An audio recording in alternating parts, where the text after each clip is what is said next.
حضور اقدس صلی اللہ علیہ وسلم کا ارشاد ہے کہ لا الہ الا اللہ والوں پر نہ قبر میں وحشت ہے نہ میدان حشر میں۔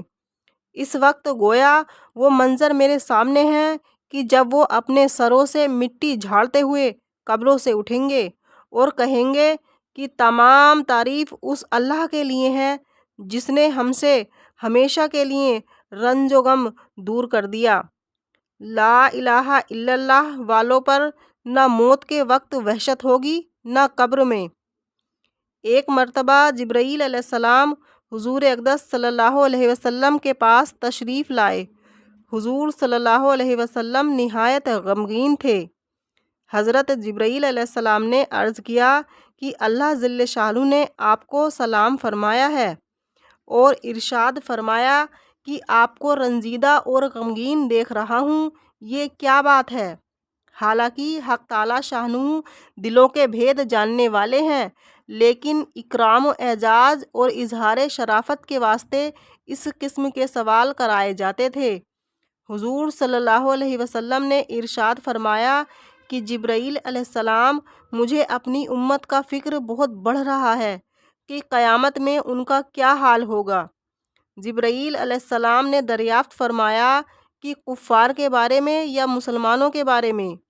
حضور صلی اللہ علیہ وسلم نے ارشاد فرمایا کہ مسلمانوں کی فکر ہے۔ حضرت جبرائیل علیہ السلام نے حضور صلی اللہ علیہ وسلم کو ساتھ لیا اور ایک مقبرے پر تشریف لے گئے جہاں قبیلہ بنو سلمہ کے لوگ دفن تھے۔ حضرت جبرائیل علیہ السلام نے ایک قبر پر مارا اور ارشاد فرمایا کہ قم باذن اللہ، اللہ کے حکم سے کھڑا ہو جا۔ اس قبر سے ایک شخص نہایت حسین خوبصورت چہرے والا اٹھا۔ وہ کہہ رہا تھا لا الہ الا اللہ محمد الرسول اللہ۔ حضرت جبرائیل علیہ السلام نے ارشاد فرمایا کہ اپنی جگہ لوٹ جا۔ وہ چلا گیا۔ پھر دوسری قبر پر دوسرا پر مارا اور ارشاد فرمایا کہ اللہ کے حکم سے کھڑا ہو جا۔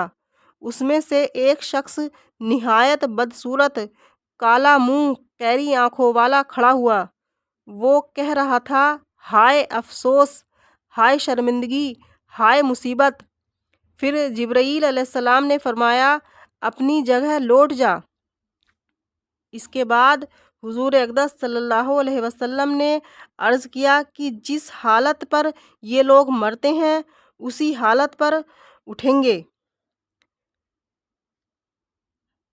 لا الہ الا اللہ والوں سے بظاہر وہ لوگ مراد ہیں جن کو اس پاک کلمے کے ساتھ خصوصی لگاؤ، خصوصی مناسبت، خصوصی استقلال ہو، اس لیے کہ دودھ والا، جوتوں والا، موتی والا، برف والا وہی شخص کہلاتا ہے جس کے یہاں ان چیزوں کی خصوصی بکری اور خصوصی ذخیرہ موجود ہو۔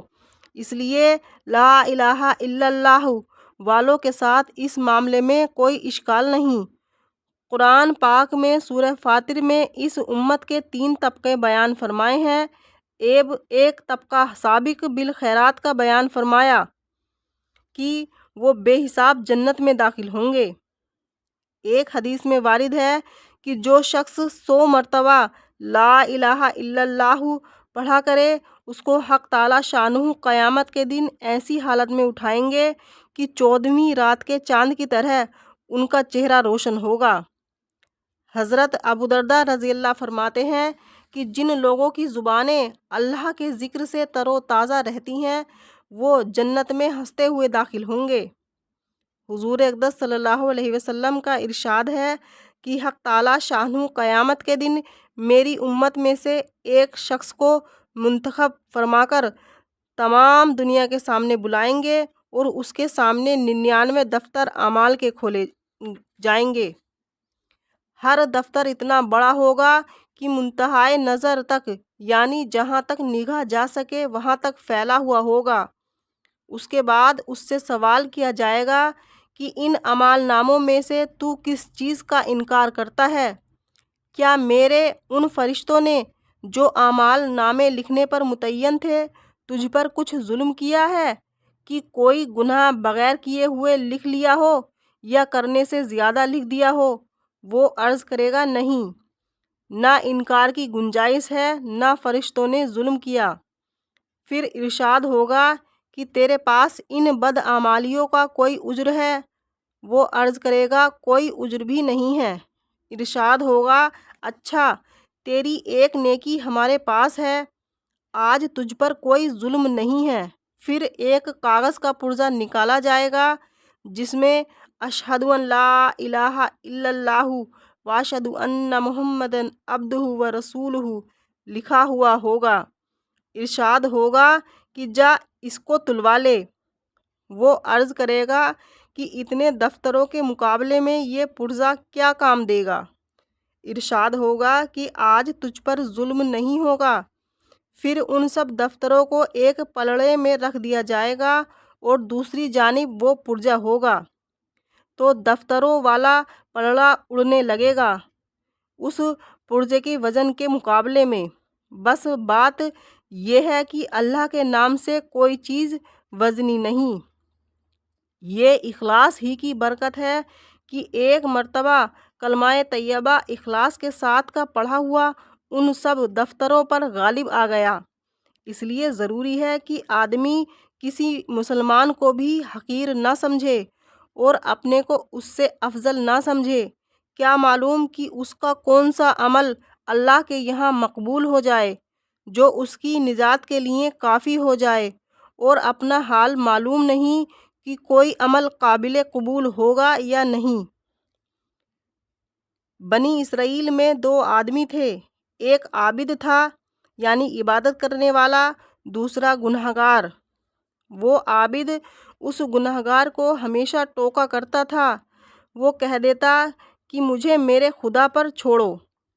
ایک دن اس عابد نے غصے میں آ کر کہہ دیا کہ خدا کی قسم تیری مغفرت کبھی نہیں ہوگی۔ حق تعالیٰ شانہ نے عالم ارواح یعنی روحوں کی دنیا میں دونوں کو جمع فرمایا، اور گنہگار کو اس لیے کہ وہ رحمت کا امیدوار تھا معاف فرمایا، اور عابد کو اس قسم کھانے کے بدلے میں عذاب کا حکم فرما دیا۔ اور اس میں کیا شک ہے کہ وہ قسم نہایت سخت تھی۔ اللہ کفر اور شرک کی مغفرت نہیں فرمائیں گے، اس کے علاوہ ہر گناہ کی جس کے لیے چاہیں مغفرت فرما دے۔ تو کسی کو کیا حق ہے یہ کہنے کا کہ فلاں کی مغفرت نہیں ہو سکتی؟ لیکن اس کا مطلب یہ بھی نہیں ہے کہ معاصی پر، گناہوں پر، ناجائز باتوں پر گرفت نہ کی جائے، ٹوکا نہ جائے۔ قرآن و حدیث میں سینکڑوں جگہ اس کا حکم ہے، نہ ٹوکنے پر وعید ہے۔ جو لوگ کسی کو گناہ کرتے دیکھیں اور اس کے روکنے پر قادر ہوں اور نہ روکیں تو وہ خود اس کی سزا میں مبتلا ہوں گے، عذاب میں شریک ہوں گے۔